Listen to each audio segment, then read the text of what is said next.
%90'a qədər ən VIP baxımlar. Danışın da. Danışırıq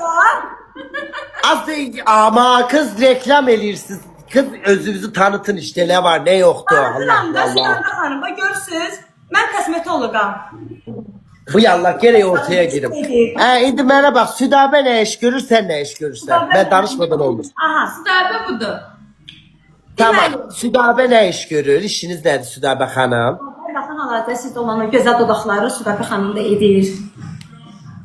Siz yani cista ne demektir? Ciska üz baxımıdır. Qara nöqtə, dəraltı səpki, bunların təmizlənməsi, dərinin baxımıdır. Kampanya ne vakti kadar devam ediyor? 31 Mart'a dək davam edir. 31'i.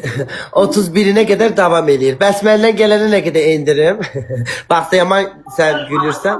Deməli belə bir şey var ki, təbii ki, gələn pasientlərimiz müəllizar deyib gəlirsə, bütün kampanyalar nəinki 31 Mart'a dək sonsuzdur. Sonsuz. Yaxşı. Bak yo elə demə də kişi kızı kimiydi? Gel açıq danışaq. Kişi kimi Deyək ki indi deyəndə. yo bak gel indi səni takip edeyim. Səni mənim adımdan yazanlara, gələnlərə yani ne kadar indirim net, ne kadar indirim edirsən və nə işlemler edirsən onu de ki insanlar bilsin. Vəlizlərin əgər gəlirlərsə, hal-hazırda dodaq dolgusu, misal 130'dursa, vəlizlərin səhifəsindən gələnə hər kəsə dodaq dolgusu 200 əzəldir.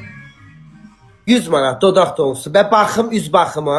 Yüz baxımı hal-hazırda 17 etaplı VIP çıkamız zaten 10 əzəldir, amma digər paketlərimiz də yəni endirimdə olacaq. Misal misir çıkası 45 değil de 30 əzəl olacaq.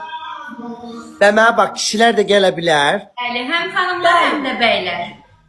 Kişilərə ayrı indirim, qadınlara ayrı indirim yoxdur. İkisi də eşitdir yəqin. Kişilər də xanımlar da eynidirlər. Yəni bəylərimizdə ayrı seçkili təbii ki etmirik, xanımlarımızda necə endirim